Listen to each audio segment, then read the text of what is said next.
we get from this situation distance traveled by body is directly proportional to time taken. Distance traveled by body is s, time taken by body is t. तर पहा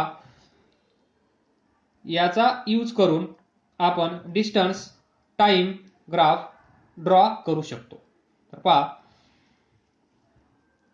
directly proportional to म्हणजेच दिस graph. तर पहा इथे असेल uniform speed, इथे असेल distance,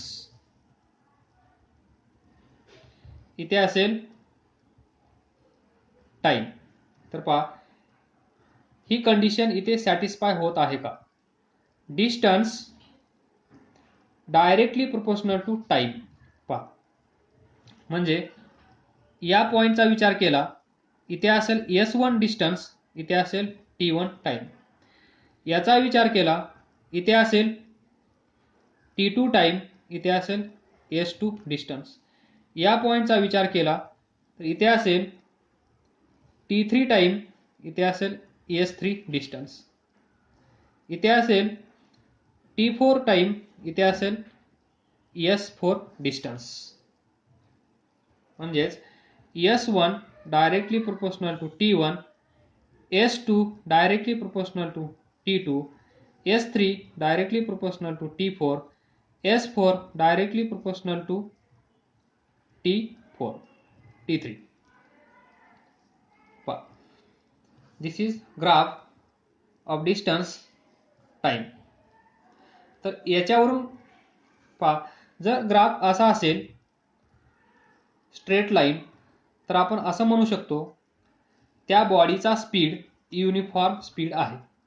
जर असा ग्राफ असेल तर म्हणजेच the distance time graph of body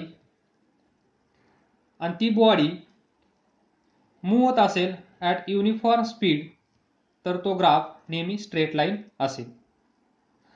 आणि जर तो ग्राफ स्ट्रेट लाईन असेल तर ती बॉडी युनिफॉर्म स्पीडनी मूव्ह होत असेल, वाईस वर्सा.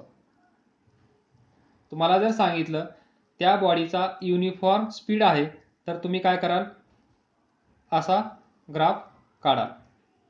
आणि तुम्हाला जर असा ग्राफ दिला तर या ग्राफवरून तुम्ही काय सांगाल, या बॉडीचा स्पीड युनिफॉर्म आहे, दिस वाईस वर्सा. तर पहा next, how to find speed from this graph. Distance time graph या ग्राफचा यूज करून स्पीड कसा फाइंड करायचा. तर पहा the distance time graph of body can be use to calculate speed of the body, असं आपण डिस्कस केलं आहे. तर पहा याचा जो स्लोप असेल, slope of this graph, slope of this graph is called as speed. Slope of this graph म्हणजे जर आपल्याला या ग्राफचा यूज करून स्पीड फाइंड करायचा असेल तर आपल्याला काय फाइंड करावं लागेल, slope. Find slope of this graph and this slope is nothing but speed of that body. तर पहा consider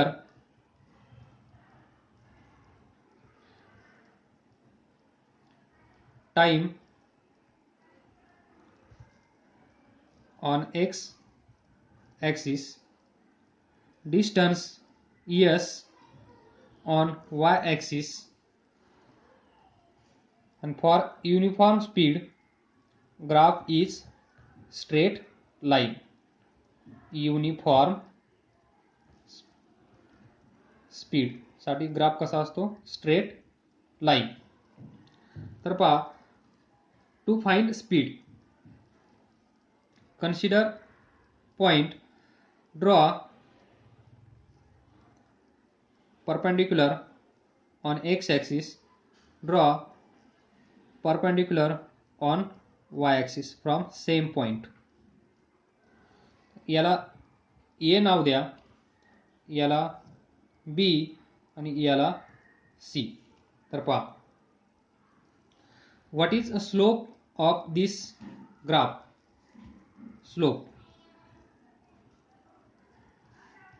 स्लोप काय असतो? हे डिस्टन्स पहा, तुम्हाला हे पण माहित आहे. आपण काय म्हणत आहोत? स्लोप म्हणजेच स्पीड. मग स्पीड म्हणजे काय आहे? S/T. ही डेफिनेशन आपल्याला माहित आहे. तर पहा, हे distance AB, slope is equal to AB divided by this distance AC. पहा, slope is equal to AB काय आहे?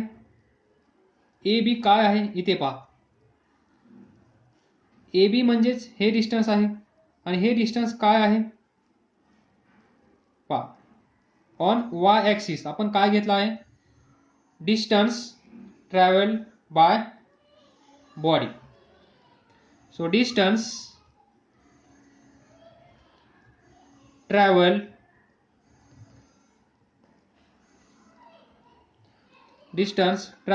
By body divided by AC काय आहे? पहा, AC दिस लेंथ म्हणजेच दिस.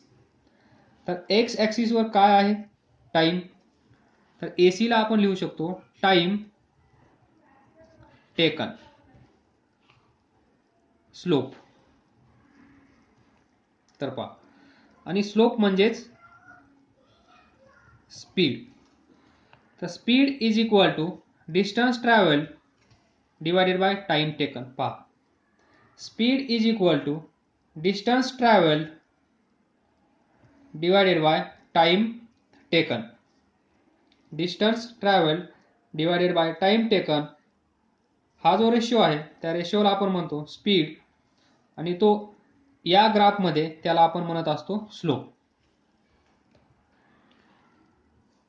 तर अशा प्रकारे आपण स्पीड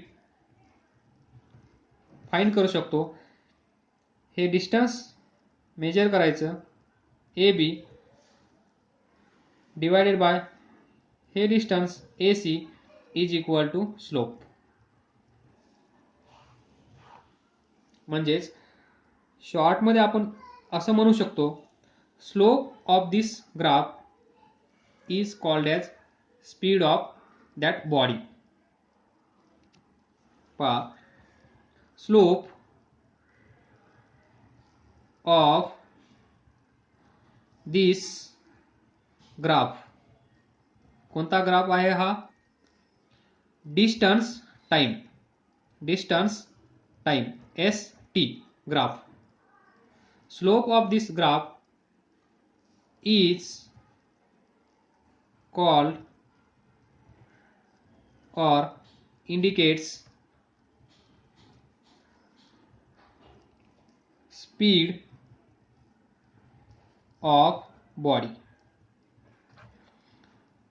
असा ग्राफ असेल, स्ट्रेट लाईन ग्राफ असेल, तर त्या बॉडीचा स्पीड युनिफॉर्म असतो.